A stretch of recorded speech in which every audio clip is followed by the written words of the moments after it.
Olá, satisfação começar mais um programa Gente que Fala. Eu sou Liliane Ventura e você está ligado conosco simultaneamente pela Rádio Trianon 740 AM de São Paulo, Rádio Universal 810 AM de Santos, também pela TV Ética e tvexito.com.br.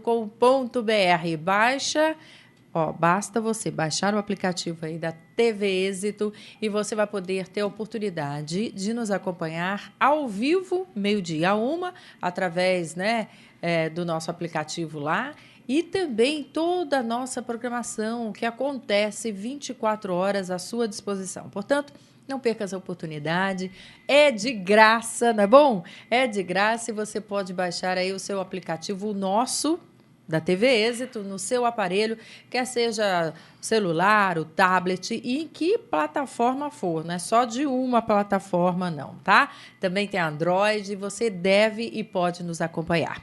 Hoje nós vamos falar do projeto que libera policiais do rodízio de veículos. Cooperativas odontológicas são mais acessíveis a todos. Infectologista pede mais respeito às santas casas. Empresas adotam treinamentos de alto impacto. Tudo isso e muito mais na hora e vez nos nossos amigos ilustres convidados, como o vereador Álvaro Batista Camilo, Coronel Camilo. Como vai? Tudo bem? Seja bem-vindo, vereador. É um prazer estar aqui e trazer aí o que a gente está fazendo na Câmara aí pelo cidadão de São Paulo. Ele que é do PSD. PSD, Partido aí Social Democrático, e vamos aí firme ajudando sempre a população de São Paulo naquilo que pudermos. Ele é palestrante, administrador, Orlando Pavani Júnior, diretor de Relações Institucionais de Conhecimento de Olho de Tigre, da Olho de Tigre Consultoria. Como vai? Tudo bem? Como vai? Tudo bem? É um privilégio estar aqui. Bom dia a todos. Também conosco ele que é Mauat Nogueira Fragoas, presidente da Unidonto de São Paulo, cirurgião dentista. Como vai? Bom dia a todos. Bom, tudo bem, graças a Deus. Muito bom, você pode e deve participar conosco através do telefone do ouvinte. Quem estiver nos acompanhando agora, de meio-dia a 1, tá? Vamos anotar o telefone?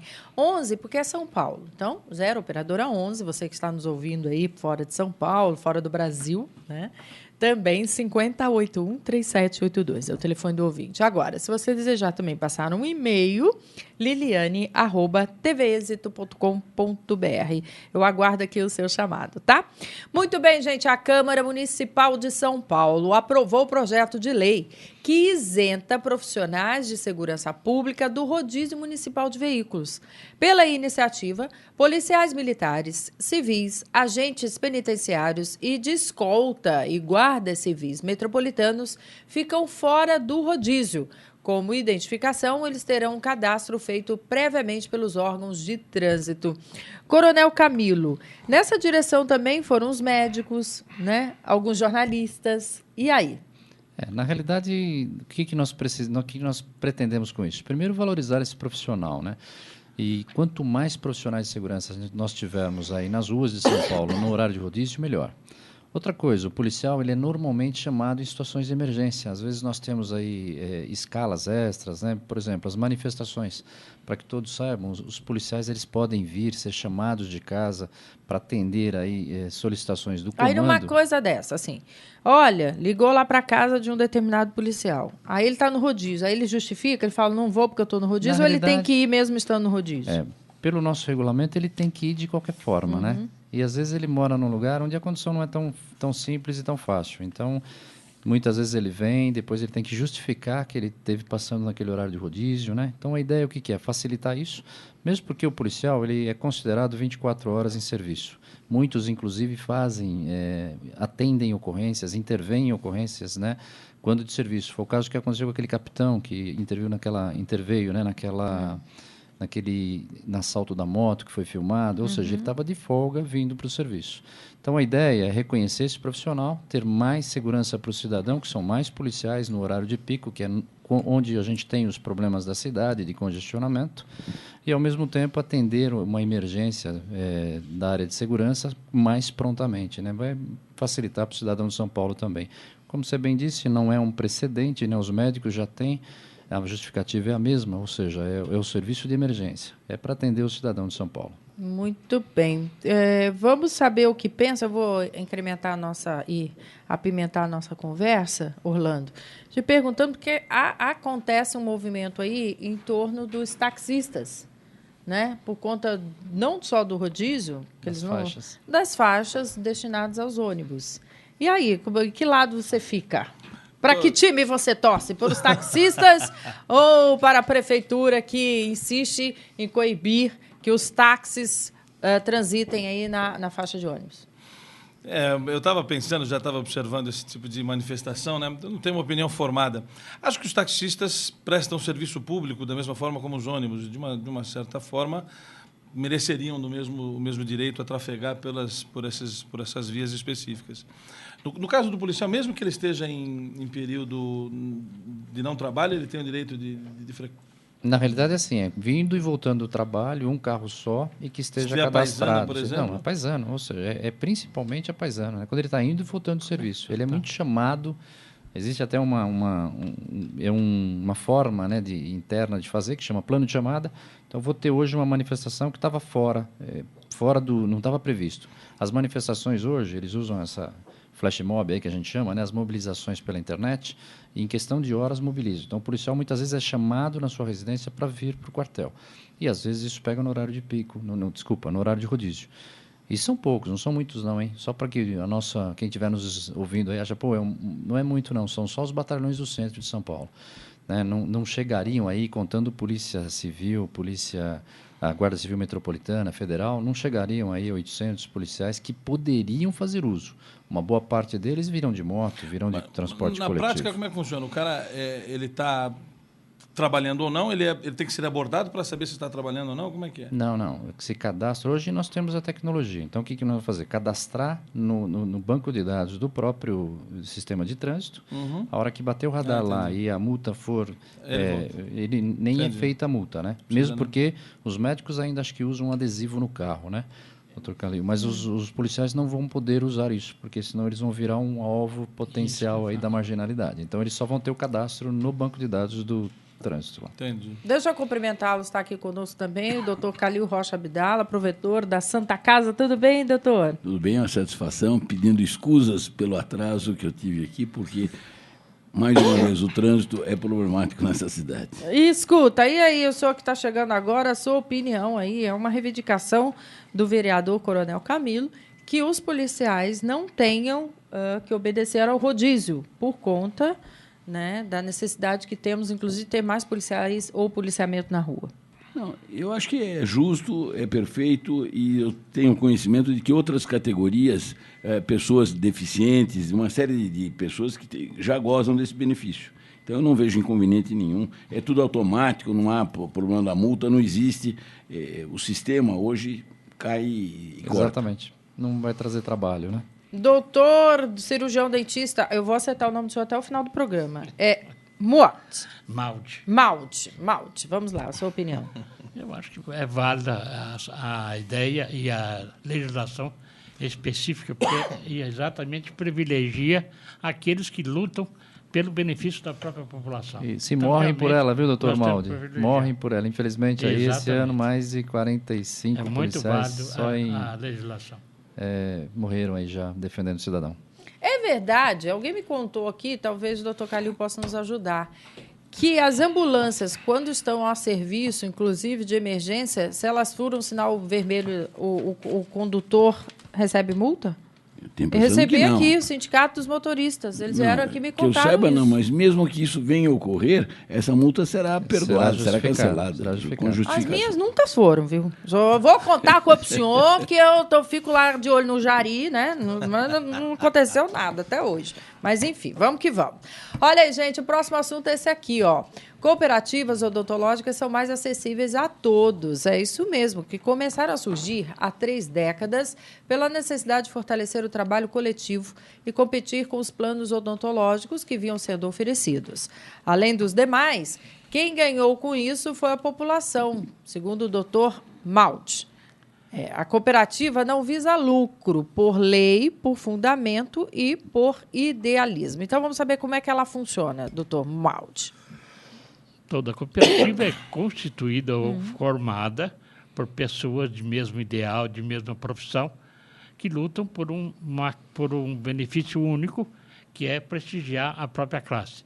Se os dentistas se unificaram, como os médicos, constituindo o sistema Unimed, há 3 décadas atrás fomos procurados pelo sistema Unimed para que fosse constituída uma cooperativa de dentistas, porque havia uma necessidade de existir uma cooperativa que atendesse a classe odontológica, está atendendo a população no serviço de odontologia. Fomos procurados e, naquela ocasião, passamos a constituir a Uniodonto de São Paulo, que deu início ao sistema Uniodonto. Hoje, um sistema que é composto por 140 Uniodontos no Brasil inteiro, são mais de 25 mil dentistas cooperados em todo o país. Aqui em São Paulo, nós temos aproximadamente 1.500 dentistas cooperados, quer dizer, são donos da cooperativa. Porque o dentista, quando ele participa da cooperativa, ele adquire cotas partes e passa a ser dono em partes iguais da empresa.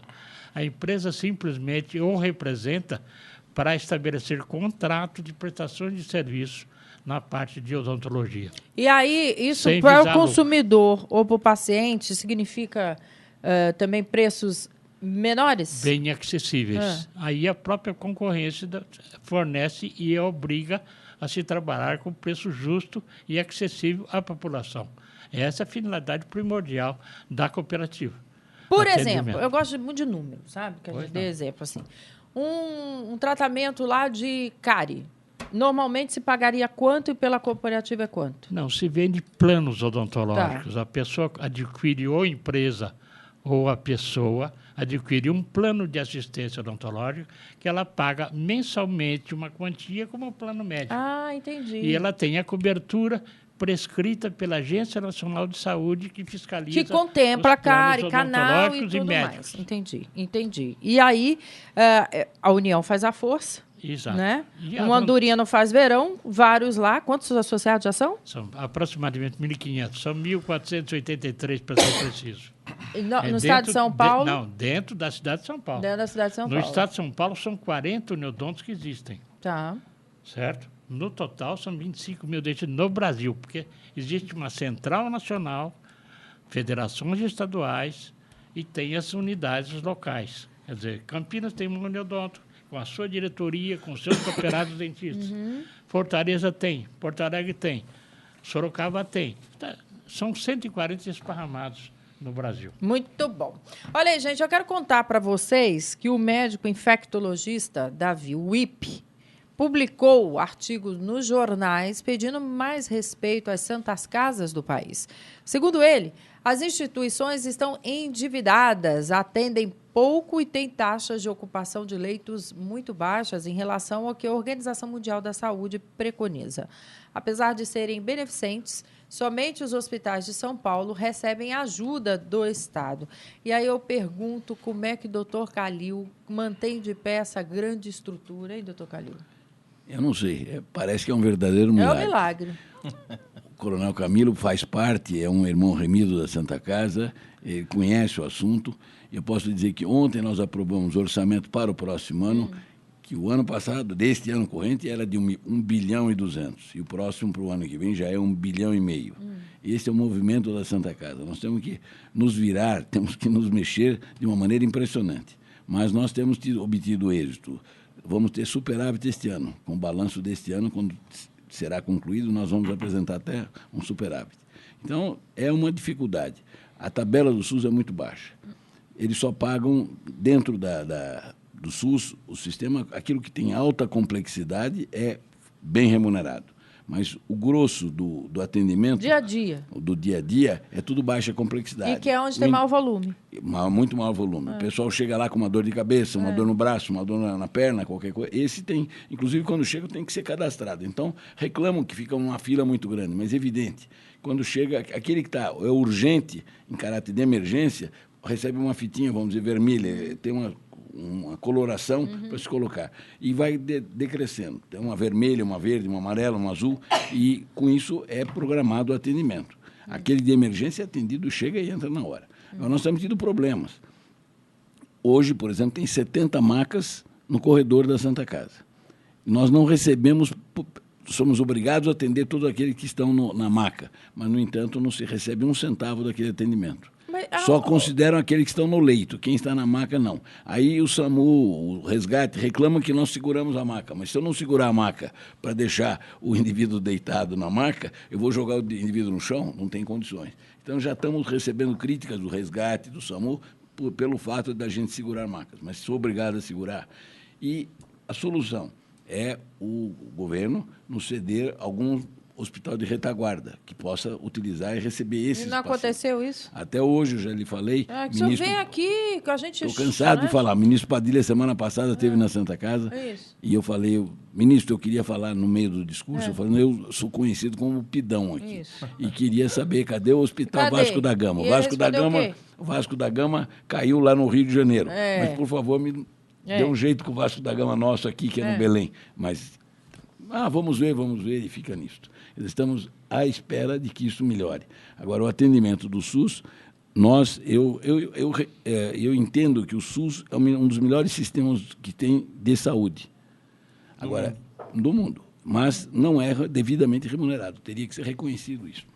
Não é bem gestado. Bom. Não é. Só não para falar, mas eu posso, né?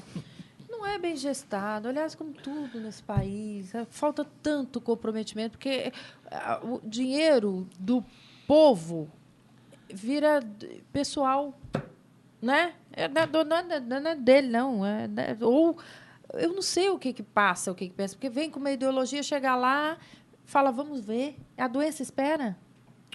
A pessoa que chega lá, o que o senhor vê, eu imagino como é que o senhor não fica com dor no coração. Continuamos numa situação delicada, porque o Hospital das Clínicas, o seu pronto-socorro está fechado para a reforma. Sim. E esse pessoal que não pode ser atendido lá, vem para a Santa Casa. Aí chega lá. Temos que nos virar para atender todo mundo. Posso fazer uma pergunta? Como é que fecha a conta, então, se tem 70 macas fora que não se recebe uma conta, os procedimentos mais demandantes são muito baratos? Como é que conseguiu superávit? É que nós temos um movimento muito grande. Hoje a Santa Casa não é aquele prédio que os senhores conhecem. Aqui, a Santa Casa hoje administra 39 unidades hospitalares. Entendi. Nós temos, inclusive, fora de São Paulo. Tem no município de Guarulhos, Franco da Rocha, Francisco Morato, e os demais são em São Paulo. Nós temos 39 unidades. Não são 39 hospitais, mas 39 unidades. E isso é que permite... E eu tenho 2 hospitais particulares que são o Santa Isabel. Eu tinha o Santa Isabel 1, fiz o Santa Isabel 2. Houve um empresário de hotel, estava construindo um hotel do lado da Santa Casa, eu procurei e fiz com que ele... Mostrei que não era conveniente ter um hotel de alto gabarito ali naquela proximidade, ali próximo da Rua Jaguaribe, e ele nos alugou aquilo. Então, já tenho 2 hospitais cujo lucro reverte em favor da Santa Casa. Nós temos uma faculdade de medicina, enfim, tem uma série de coisas, o volume é que propicia... tentar cobrir os déficits provocados pelo SUS. Doutor, posso fazer uma pergunta? Pois não. O senhor está demonstrando uma incoerência no Brasil, que a gente percebe. Graças à sua administração, o senhor acabou de falar que o senhor conseguiu um superávit. Agora, veja bem, a incoerência. Nós temos que demonstrar honestidade e mostrar o nosso serviço, que nós conseguimos, através de uma boa administração, superávit. Mas o senhor confessando isso, o político, desculpe falar, fala assim, mas por que o senhor quer verba? O senhor está conseguindo Eu também não contava, não. Eu estou com ele. Eu não contava nada. O senhor tem... Coronel, me ajuda. Não, mas nós estamos com o queria coronel. só fazer, ó. Veja bem. Realmente é um absurdo. Pessoal, mas é verdade. A gente tem que esconder certos fatos. Mas, doutor Mauad, pode mostrar o nosso doutor Maldi, trabalho. doutor Maldi, o que eu queria falar é o seguinte, a Santa Casa de São Paulo é uma exceção. Tá, pela excelente administração que eu acompanho, né, do Dr. Calil.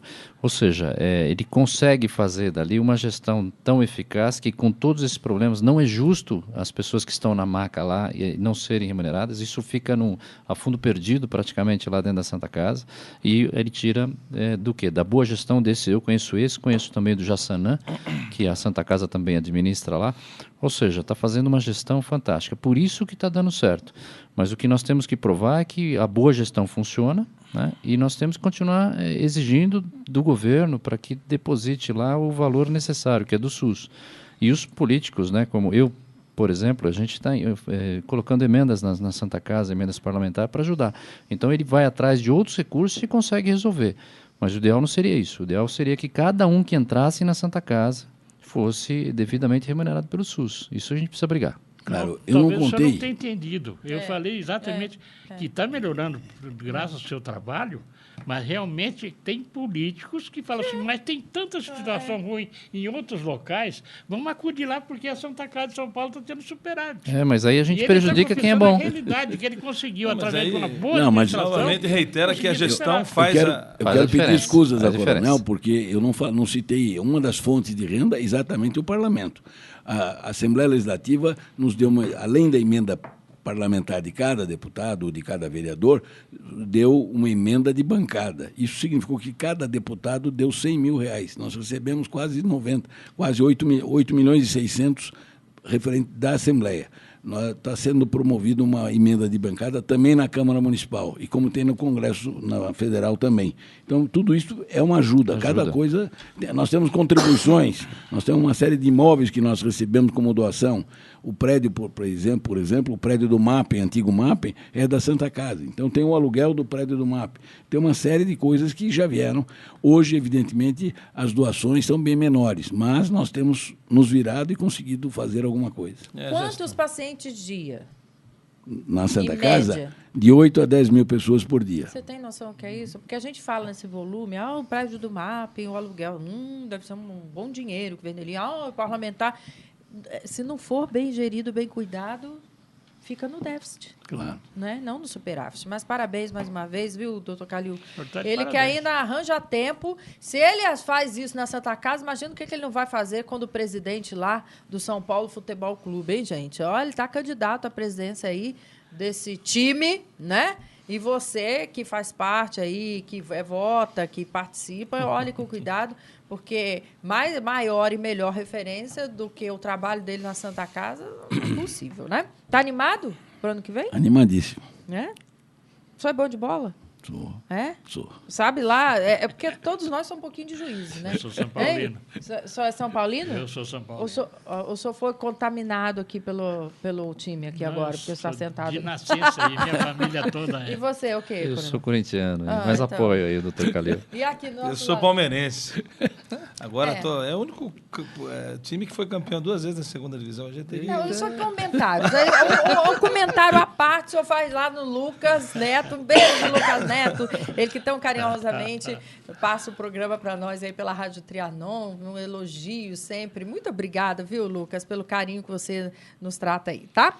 Vamos falar do próximo assunto. Esse aqui, ó. E lembrando que você deve participar conosco. É o 11 São Paulo, 50813782, o telefone do ouvinte, para quem estiver nos acompanhando ao vivo. Também por e-mail, liliane@tvexito.com.br. A competitividade do mundo atual é tão grande e com mudanças tão rápidas, gente, que os profissionais mal conseguem acompanhar o ritmo.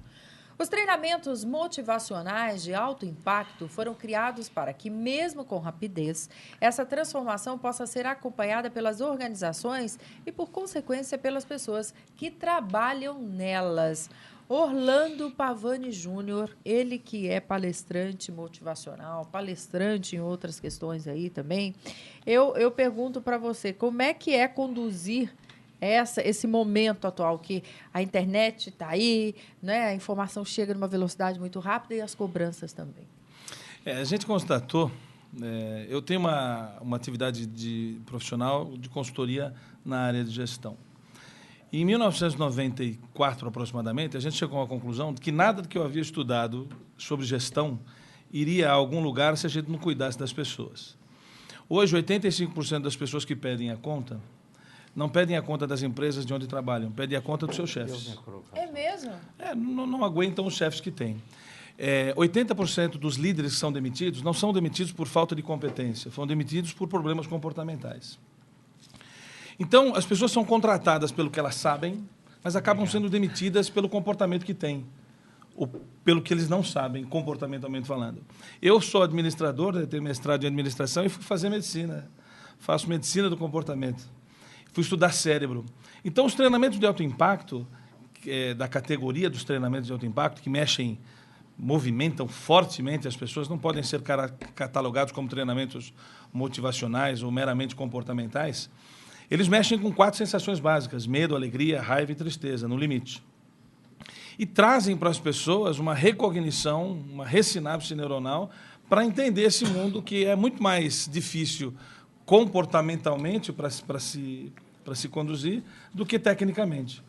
Basicamente, as empresas já descobriram as lacunas técnicas que os seus profissionais têm e estão resolvendo essas lacunas. As lacunas comportamentais é que não estão sendo resolvidas. Inclusive, há uma pesquisa recente que eu observei que quanto melhor academicamente as pessoas ficam, piores elas ficam como pessoas. Porque Parece uma antítese. Proporcionalmente... Inverso. Que loucura! As pessoas, quando você vê que os arrogantes são muito mais bem preparados academicamente do que não. As pessoas mais simples são melhores pais, melhores filhos, melhores maridos do que as pessoas academicamente mais bem preparadas. O nosso esforço com treinamentos dessa linha e com palestras, com as atividades que eu tenho nesse sentido, é trazer para as pessoas essa reflexão emotizada do que tem, para promover algum tipo de mudança de comportamento, melhorando. Não dá mais para a gente pedir para o profissional ser um bom líder se ele é um mau pai, se ele é um mau tio, se ele é um mau marido, e eu mesmo no sexo feminino, né? Então, a gente faz um resgate às pessoas no ambiente de trabalho, no ambiente familiar, pessoal, social. Então, eu vou fazer aqui uma pergunta uma que eu acho melhoria importante. no ambiente. Também não se corre o risco de trazer, e junto disso, a questão do paternalismo em algumas empresas que não cabe mais por conta da necessidade da produtividade? Você Claro entendeu a que minha não. pergunta, né? Entendi. Porque se, por um lado, as pessoas ficaram muito distantes do ser humano, do que ele sente, do que ele pensa, por outro lado também, se ele abraçar, tem gente que se faz de vítima, tem gente que se coloca... Aí é um chororô eterno. Como modular isso? A meritocracia tem sido estabelecido em quase todas as organizações.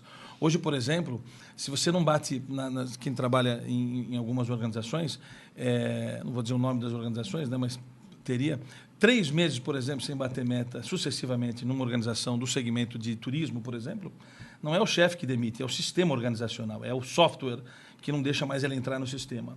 A demissão é uma questão mais automática, o chefe tem que intervir para mantê-lo lá. E não tem como argumentar, porque se 3 meses consecutivos o cara não bate meta, e ele não bate meta não é por problemas técnicos, ele sabe fazer o trabalho dele, ele não tem comportamento aderente. Ele tem um problema comportamental que muitas vezes ele nem assume que tem, mas tem. A grande maioria das pessoas que precisavam fazer treinamentos de alto impacto, infelizmente, não querem, porque não se acham com problema. O problema sempre está no outro, né? Você que não me compreende, não sou eu que preciso me rever. Então, na verdade, esse tipo de com esse treinamento esforço... de alto impacto, o que significa alto impacto por atingir as emoções ou alto impacto porque ele é imediático? Onde está o alto impacto? Tem o alto com L e o alto com U. Tem as duas coisas.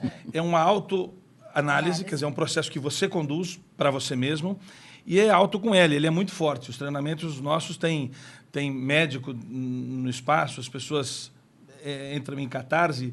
Eles são treinamentos que mexem profundamente com as emoções. Como nós não estamos muito acostumados a lidar com isso, as pessoas saem da casinha de vez em quando. E quanto tempo leva, em média, um treinamento? Nós temos várias modalidades, né? O primeiro treinamento, o que começa assim, ele tem 16 horas ininterruptas.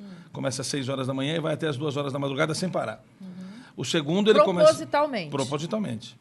O segundo começa sexta-feira às 7 horas da noite e termina domingo 2h30 da tarde, sem dormir também, parado, sem Eu direto. já fiz um desse, um Leader Training. O Leader Training, é na mesma linha do Leader Training. Eu já fiz. Valeu? Casei porque eu fiz. Olha que coisa interessante. Tem gente que separa porque fez também. Casei porque eu fiz, porque senão eu estava sozinha até hoje. Não é bacana? É excepcional. Eu digo que... eu não sei se vocês gostam muito dessa comparação, mas eu falo que é uma terapia... De alto impacto. De alto impacto. Ou você sai dali se conhecendo, então, amigo, você vai procurar outra pessoa para conhecer, porque você não vai se encontrar nunca. É isso aí, porque é verdade. Eles usam... Já fez, doutor? Alguém já fez aqui? Não fiz. Eles usam ferramentas que até Deus duvida. Eu falava, mas o que é isso? Por que eles estão mandando fazer isso? Ou conduzindo São bem nesse fortes. Caminho? Mexe basicamente com medo, alegria, raiva e tristeza. Excepcional. É exatamente na mesma linha. Excepcional. A gente já tem mais de 5.000 pessoas que fizeram as nossas intervenções no Brasil inteiro. Precisava fazer de novo. Vou lá. Doutor Calil, sobretudo o senhor, o doutor Muad... Muad não. Maud. também o Coronel Camilo, são pessoas que lidam com pessoas diariamente. Ah, Liane, todo mundo lida com pessoas? Não necessariamente, né? O metalúrgico, ele lida menos do que um político, lida menos do que um administrador, porque o administrador, ele é isso, ele conduz as regras e as pessoas, não é isso? E aí? Eu estou ouvindo aqui e estou ficando impressionado. Estou achando bom. que está faltando no meu currículo participar de um curso. E aí, se ainda tem muitas surpresas no campo humano da sua... Quantos médicos o senhor administra lá? A Santa Casa lá? A quantidade é enorme. São milhares, lá no né? prédio da Santa Casa nós temos 3 mil médicos. Olha isso. Entre médico, residente. Sim. E aí, como é que é lidar... Se bem que o senhor é uma candura de pessoa, né? Imagina. Como é que é lidar com esse universo tão amplo de pessoas, de personalidades e temperamentos? Não, eu já disse, está me faltando fazer um curso para completar. Eu estou pronto para tentar fazer um curso, tentar me completar. Eu achava que eu estava bem, mas estou sentindo que há uma necessidade. É muito bom, de verdade, é maravilhoso. E o senhor, o que dizer? O senhor tem muitas surpresas ainda com o ser humano? Tem surpresa porque realmente você mexe tanto com o profissional da área de odontologia como o público, e que é o nosso cliente.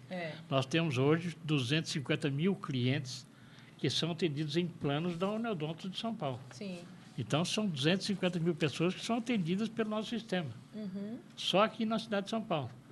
Fora os 1.438 dentistas que são cooperados nossos.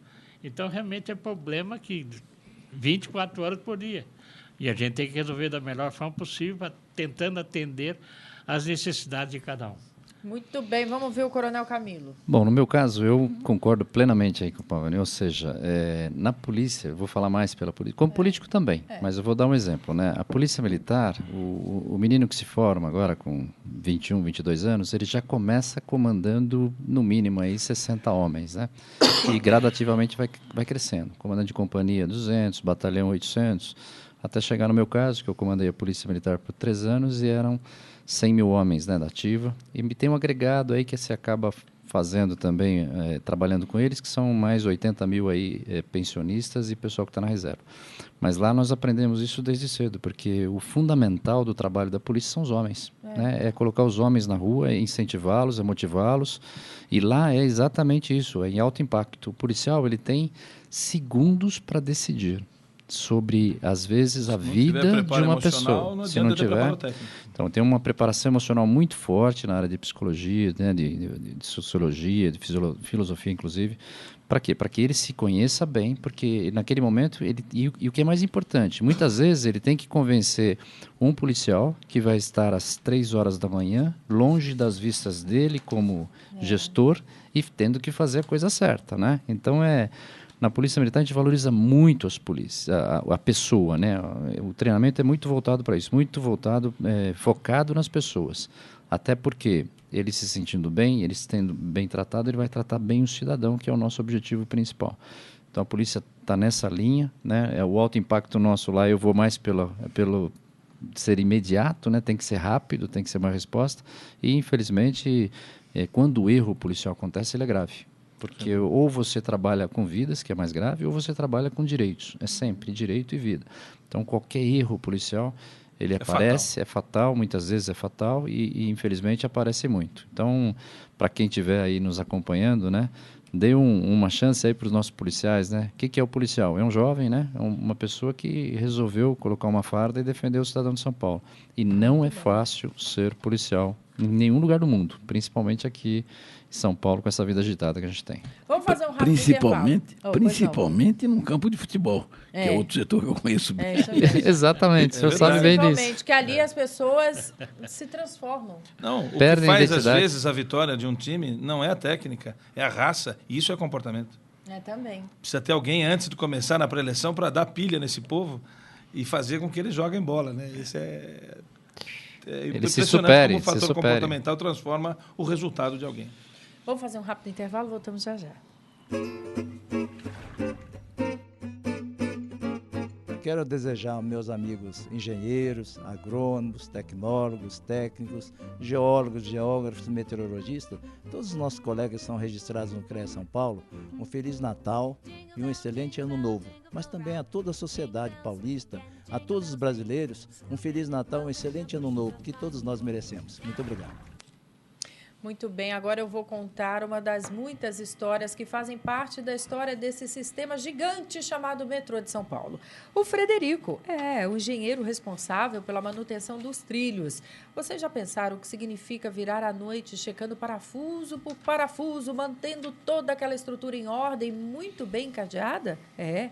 E sabe por que de madrugada? Porque é a única hora que o metrô pode ficar parado. O mais incrível é que o Frederico ainda arranja tempo para fotografar tudo que ele e centenas de técnicos realizam. Mais de 4,5 milhões de pessoas que usam todos os dias o metrô. Praticamente não vê um trabalho do Frederico, mas a segurança de todas elas dependem muito dele. Por isso, mesmo ele se dedica com tanta paixão ao que faz. Quem cuida do metrô de São Paulo cuida de você, tá? Olha, está comigo por telefone ela que faz parte do marketing da AFEPESP de São Paulo, a Cíntia Borges. E eu já começo com a pergunta, Cíntia. Recentemente, a associação disponibilizou o pagamento de reservas online. Quando iniciou o serviço, hein? Tudo bem? Tudo bem. Olá, Liliane. O serviço de pagamento online das diárias nos hotéis aqui da FEPESP é pelo site da associação, começou em julho. E hoje eu quero destacar alguns detalhes sobre esse serviço online e algumas vantagens na forma de pagamento das estadas. Quais são as formas de pagamento, Cíntia? Todo pagamento da reserva, seja pessoalmente, aqui na nossa sede social ou nas nossas regionais, ou até mesmo online, ele pode ser feito em até 8 vezes no cartão de crédito, Bandeira Visa e Mastercard. Mas se o associado tem preferência por outro tipo de pagamento, também tem a opção de pagamento em cheque. Aí ele pode dividir em até 3 parcelas iguais, sendo a primeira no ato e as demais em 30 e 60 dias. Muito bem, voltando ao pagamento online, o que levou a FEPESP a adotar o serviço no meio do ano, hein? O intuito é de oferecer mais uma opção de pagamento para o associado, para que ele, no conforto do seu lar ou em qualquer lugar que ele esteja, ele consiga pagar com total segurança a sua desejada e merecida estada em um dos nossos 14 hotéis. Essa prestação de serviço através da internet é usual também no mercado de turismo e de hotelaria no mundo todo, né? E onde estão localizados 14 hotéis? Atualmente, a FEPESP tem 12 hotéis no estado de São Paulo, nas cidades de Amparo, Avaré, Campos do Jordão, Caraguatatuba, Guarujá, Itanhaém, Lindóia, São Pedro, Serra Negra, Socorro, Termas de Ibirá e Ubatuba. E 2 em Minas Gerais, nas cidades de Areado e Poços de Caldas. E onde o associado poderá encontrar outras informações sobre o serviço? Todas as informações se encontram no manual sobre a ferramenta do pagamento online, no nosso site, que é o www.afepesp.org.br, ou através do nosso 0800, que é 0800 771 7144, ou pessoalmente aqui na sede social ou em todo o estado, em alguma unidade regional. Esse é o nosso presente de Natal para o associado e boas festas a todos. Um abraço bem apertado a você, Cíntia, a todos aí da FEPESP, essa família que muito faz, né, por seus associados. Um beijo. Beijo. Tchau. Olha aí, gente, foi aprovado na Câmara o projeto de lei que proíbe a utilização de vias públicas para eventos musicais não autorizados. Além das ruas, os locais privados e de acesso ao público, como postos de combustíveis e estacionamentos, também fazem parte do projeto aí, que prevê multa de até 2.500, que dobra a cada residência. 2.500? Tem que ser 2,5 milhões, não? Não, mas não pode, não. Não pode? Tem que começar pequeno aí, porque a ideia é conscientizar. A ideia não é...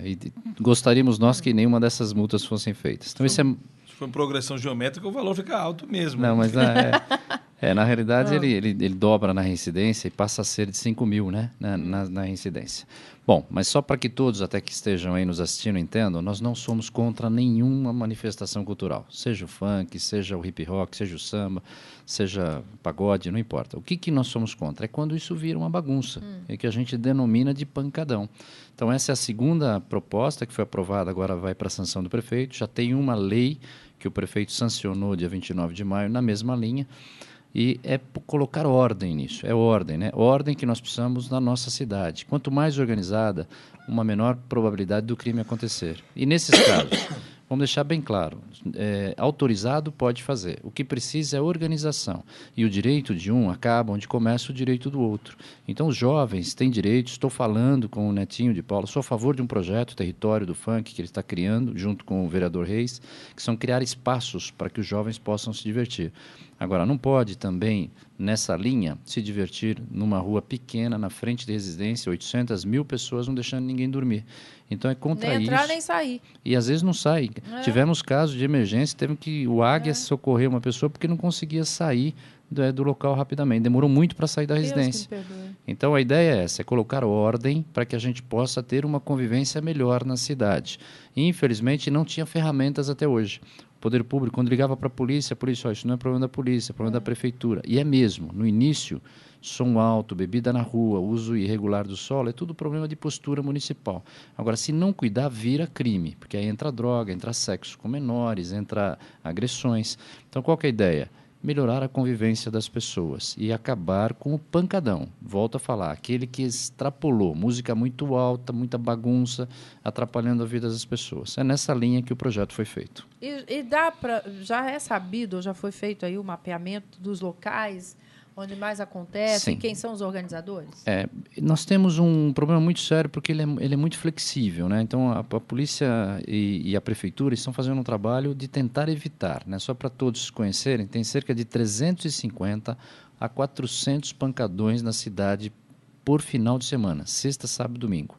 As ligações do Copom, que são em média 45, 30, vai de 35 a 45 mil por dia, nos finais de semana aumentam quase 10 mil por dia, só por causa dos pancadões. Isso incomoda muito a cidade. E a prefeitura mapeou e a polícia também. O que se faz? Tenta evitar antes, mas não podia, hoje ainda não pode, né? Espero que o nosso prefeito Haddad regulamente logo a primeira lei, lá de maio, que já foi sancionada e já passou o prazo de regulamentação, ou seja, a lei existe, mas não pode ser usada, e que essa agora que está indo para a sua sanção, que também seja feito rapidamente. Porque hoje, se a polícia não pode apreender o veículo, não pode ir lá aprender o som. A polícia chega lá e fala o quê? Por favor, baixa o volume? Não, hoje vai pedir para baixar o volume. Se não abaixar o volume, para ser crime, precisa 2 testemunhas. Ninguém quer acompanhar para testemunhar. A nova lei não. Vai chegar lá com o decibelímetro, vai medir a quantidade, né, o nível do som e vai poder aplicar a multa de imediato e pedir para parar o som. Não parou, vai apreender o veículo. Então, essa ferramenta é muito importante. Ela dá poder para que os órgãos públicos, seja a prefeitura, seja a polícia, seja a Guarda Civil Metropolitana, para que possam agir. E o cidadão até vê que isso resolve. Muitos pancadões, as pessoas acabam ligando para a polícia vai lá, acaba não podendo apreender o veículo, para naquele momento e logo a polícia sai, eles mudam de quarteirão e começa de novo. Se tivesse essas ferramentas, isso poderia não acontecer. De novo, a questão de gente. Questão de gente. Da falta de bom senso. Nesse pancadão, que normalmente é organizado por grupos, vai se achar na hora de aplicar a multa quem é o responsável? É muito simples. Exatamente isso. Dr. Maud e Pavani, né? Isso. É o dono do som. A polícia não vai se preocupar. Quem que é o dono do veículo? Quem que é o dono do som? É esse que vai ser punido. É o carro dele que vai ser apreendido. A multa vai ser em cima dele, ponto. É o mesmo que acontece nos rachas de fim de semana de automóvel, essas corridas. Exatamente. Isso é pior ainda, viu, doutor Carlos? Isso é pior ainda, porque isso aí, o som ainda é um barulho alto que incomoda e que a gente acaba não tendo problema muito sério em relação à vida. Os rachas causam mortes. Racha é crime mesmo. Isso aí precisa ser punido. Quem tiver conhecimento, você que está nos assistindo, não deixe de exercer a sua cidadania. Viu alguma coisa errada? Não precisa lá intervir. Comunica quem resolve. Se é vazamento de água, Sabesp. Se é problema de polícia, é polícia. E mais só para não perder a oportunidade. Se for um problema que você não queira se identificar, ligue para 181, Disque Denúncia. Mas não seja indiferente. Ajude a melhorar a vida das pessoas. O dono do som é o que será punido. Mas se o problema do evento for a violência e não o som? Seria pertinente. Mas normalmente, quando é a violência, já é crime, já tem intervenção policial. Aí aqueles que estão lá participando de uma briga, de qualquer coisa, eles são presos. Agora, o que acontece é que muitas vezes a polícia chega, não tem problema de crime naquele momento que ela chega, tem só o som alto. som alto é um crime de pequeno potencial ofensivo, na realidade é uma contravenção penal e precisa de testemunha. Agora, pelo lado municipal é mais fácil, porque o som alto existe uma lei, que é a lei do silêncio, o comércio de bebida na rua existe também o comércio regular, que é postura municipal, Entendi. usar a rua para fazer festa também é postura municipal, ou seja, não é crime, mas tem 3 aí infrações que estão sendo cometidas por quem está fazendo o som. Olha aí, gente, eu quero contar para vocês que tem muito brasileiro que nunca foi ao dentista. A Associação Brasileira de Odontologia diz que ainda há 27 milhões de brasileiros que nunca foram a este profissional, né, por falta de informação ou de acesso. Segundo o Ministério da Saúde, o Brasil concentra o maior número de dentistas do mundo, mas tem 2 problemas difíceis de solucionar: a má distribuição geográfica e o hábito de só ir ao dentista quando o dente dói. Olha que se a gente ficar falando isso aqui muito alto, Brasília pode ouvir e mandar trazer dentista cubano, hein? Hã? Esse é o perigo. Não tem? Ele não corre esse risco? Existe. Só não trazem porque não tem consultório para instalar os dentistas cubanos. Mas eu acredito que seria a solução. O problema que acontece com a odontologia é o mesmo da medicina. Os profissionais querem se situar em regiões que eles possam trabalhar e conseguir ser remunerados para sobreviver. E, infelizmente, na própria situação geográfica do país, tem muito, mas muito, o país é muito grande e não tem nenhuma assistência odontológica. E outra coisa, também falta cultura do povo. A grande parte do povo não dá valor à dentição humana. O valor do dente para o brasileiro, a média do brasileiro da classe baixa, vale um atestado de um dia de serviço. Essa é uma história que me dói muito. Eu trabalhei durante 14 anos no sindicato como dentista e atendia pessoas que vinham para extrair o dente sem necessidade. Ah, meu Deus. Para pegar um atestado. A história era o seguinte: o doutor vinha aqui para extrair um dente, não consegui dormir a noite toda. Esse dente. A gente examinava e falava, mas, meu amigo, Vamos tratar. esse dente está perfeito, não indica, não é indicação. Não, mas o senhor está duvidando de mim? Não, em absoluto. A dor é um sintoma subjetivo, só o senhor sente. Eu não vou duvidar do senhor, porque quem pode duvidar, só Deus pode falar se o senhor está falando a verdade ou não. Mas eu não posso extrair seu dente, porque não existe indicação clínica para isso. Não, mas é esse aqui, eu me enganei, é esse aqui. É a mesma coisa, meu amigo. Agora, vamos fazer o seguinte, como é um sintoma subjetivo, só o senhor está sentindo, eu não posso julgar. Eu vou atender o senhor, vou extrair seu dente. Só que não vou poder lhe dar o testado, porque o sindicato não permite que eu ateste uma indicação de uma coisa que não existe indicação clínica. Aí o senhor arranjou um inimigo. Aí, já partiu para a ignorância, falava palavreado normal, vou por outro profissional que atenda Senhor Maldi, e ir embora. por que o plano de saúde não inclui assistência odontológica? Por que a boca está fora do corpo? Para assistência Essa é uma médica? pergunta que a classe odontológica faz no Brasil inteiro. Porque em todo lugar no mundo, o dentista é um médico da saúde boca. bucal, claro. É um especialista. Teria que ter um plano para o especialista fígado, um da plano área para o bucal. baço. Um plano... Certo? Se nós temos o médico que é do nariz, é do ouvido, do olho, por que na boca não? Da boca é dentista, é um tirador de dente. Essa é a conceituação que existe no Brasil, infelizmente. Nós somos os tiradentes da profissão. Puxa vida. Infelizmente, essa é a realidade. No mundo também é assim? Coisa é muito importante, hein? No mundo também há essa divisão? Não. Só aqui. No mundo é muito importante. Só no Tanto é que Brasil e a em categoria- Portugal que tem cartório. Só a no vantagem Brasil. seguinte é o seguinte: o brasileiro, com a sua classificação de miscigenação de classe, conseguiu um aperfeiçoamento tal na odontologia, por exemplo, que os dentistas do mundo inteiro não conseguem fazer. Normalmente eles são especialistas só numa coisa, só faz aquilo. Tanto é que o que nós recebemos de estrangeiro para vir tratar de dente aqui no Brasil é fora do comum. Imagina. Porque Fora do pela comum, qualidade. assunto que eu vou tratar agora também. Você já viu? Vocês já receberam panetone esse ano? Eu já dei panetone. Já dei panetone. Não, falei recebeu. Você já recebeu panetone? Não, Recebi. ganhei. Já ganhou? Já ganhou panetone? Já ganhou? Já. Ah, doutor Calil, pela madrugada, nos conte aí que a entrega de panetones a conselheiros causou discórdia na última reunião do São Paulo Futebol Clube, em que a oposição barrou a votação do contrato para a cobertura do Morumbi. A atual diretoria tentou usar a lista de entrega como lista de presença, o que aumentaria aí o quórum da sessão, que não aconteceu por não estarem presentes 75% dos conselheiros do clube. Dê mais detalhes, doutor Calil. Eu vou dar detalhes, sim. Houve uma reunião na terça-feira, uma assembleia para ratificação do contrato que já foi assinado pela diretoria do São Paulo com relação à cobertura, à construção de uma arena e estacionamento no Morumbi. Só que isso já vem se alongando já há muitos anos. Já faz desde o início do mandato do presidente Juvenal Juvencio que está se programando isso. E não se fez. Não tem explicação por que não foi feito. Agora, ao final, faltando 3 meses para encerrar o mandato, ele resolve fazer isso, exigir que todos assinem. Houve a reunião e um artigo do Estatuto determina que, para poder fazer essa ratificação, há necessidade de 75% dos conselheiros. E não havia esse número. Agora, no mesmo ato em que ele fazia a lista de presença para entrar na sala, tinha uma lista fora da sala para receber um brinde lá, um panetone, um chaveiro, e esta lista estava escrito reunião. Então, que estavam aproveitando, querendo pegar essa lista para levar para dentro, para poder arrumar o quórum lá dentro da sessão onde seria aprovado. A oposição, liderada por mim, resolveu não entrar, para não dar o quórum, porque não tinha interesse naquela manutenção, na assinatura daquela ratificação, neste momento. Nós não somos contrários à arena, nem contrários ao fechamento da cobertura. É ótimo, nós até queremos, mas só não entendemos por que se tem que se fazer isso neste momento final de mandato.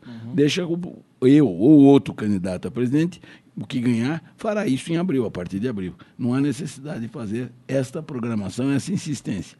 E hoje saiu nos jornais até notícia de que agora ele quer dar um jeito de mudar o estatuto para diminuir o quórum. Quer dizer, isso é o fim da picada, é o fim do mundo. Nós estamos vivendo um momento de... E até foi utilizado um fato, ele tirou uma fotografia, tem em jornais de hoje, ele tirou uma fotografia dos conselheiros. E aí ele quis dizer que na fotografia tinha mais do que o quórum necessário. Quer dizer, quem foi na fotografia é porque ele sabia que tinha gente que não estava entrando. Então, ele quis usar a fotografia e chegou a admitir isso. Não, pela fotografia eu mostro. A fotografia não é lista de presença, não dá.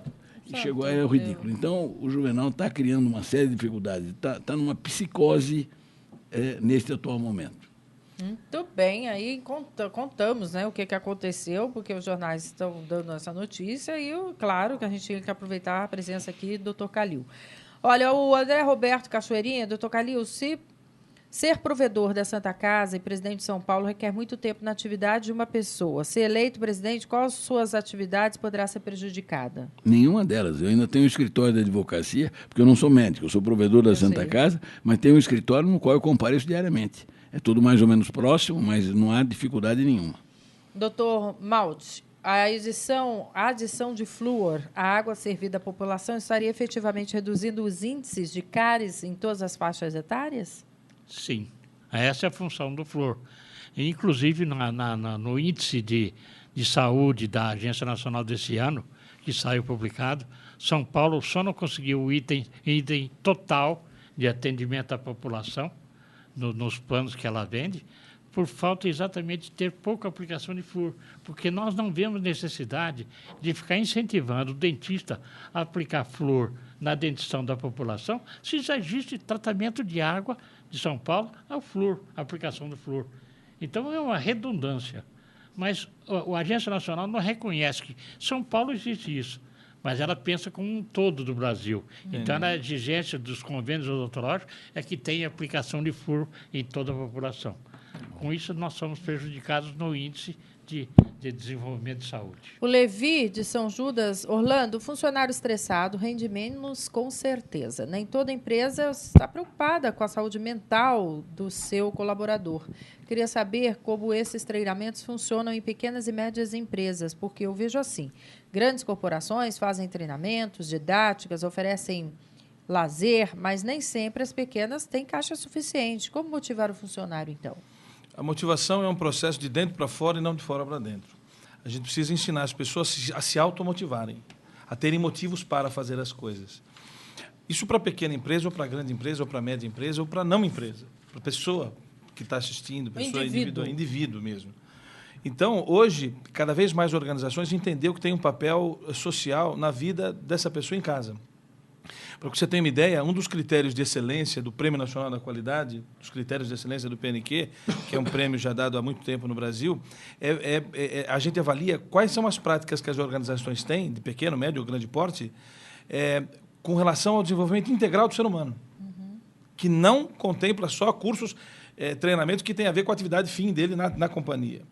Porque as organizações aprenderam que pessoas melhores, não só comportamento, não só motivadas, mas pessoas melhores, cidadãos melhores, são pessoas mais produtivas, que entregam mais à sociedade. Doutor Maldi, quando alguém faz um plano de saúde, ele geralmente busca um atendimento melhor que o SUS, mas normalmente poucas pessoas fazem um plano odontológico. Acho que esquece que dentista também é médico.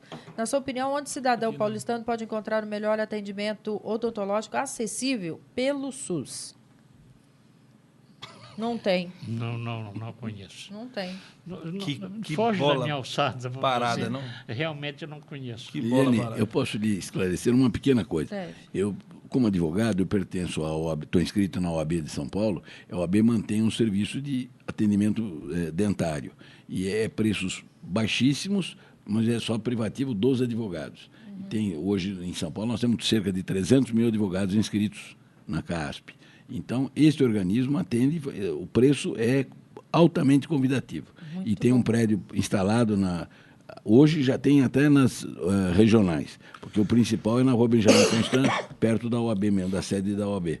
E o atendimento é exemplar, maravilhoso, com dentistas de bom nome e bom Muito conceito. bom. O João Paulo da Moca, Orlando, as classes C e D estariam lendo livros de autoajuda e frequentando palestras de motivação? Sim, cada vez mais.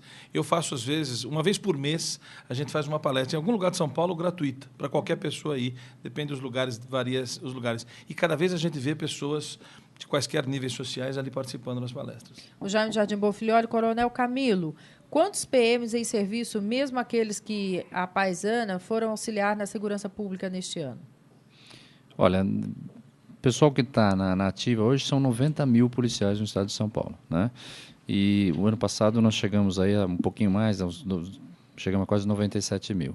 Né? E a paisano, o que acontece é que muitas vezes ele age em função de ser policial, né? Ele está de folga, não dá para a gente medir exatamente quantas ações. As ações que acabam tendo um problema de tiroteio, de alguma coisa, elas aparecem, mas aquelas do dia a dia que o policial intervém e resolve, muitas vezes não aparecem. Então, no mínimo, você tem aí uns 100 mil policiais agindo todos os dias no estado de São Paulo. O Marcos do Butantã, o doutor Calil, o Paulo Maluf e o Antônio Hermílio de Moraes continuam pertencendo ao Conselho da Santa Casa? São membros, são irmãos remidos. Um é remido e o outro é irmão benfeitor. Tá.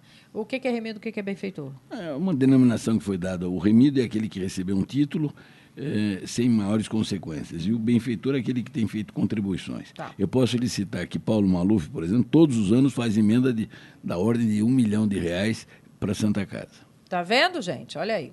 O Jorge da Vila Zilda. Doutor Calil, como o senhor vê atual nível do futebol brasileiro? O que esperar do São Paulo para 2014 em termos de técnica e contratações? Bom, nós vamos tentar. Infelizmente, a eleição no São Paulo é no mês de abril. E isto acontece que o campeonato... Já começou. O campeonato já começou todo ano.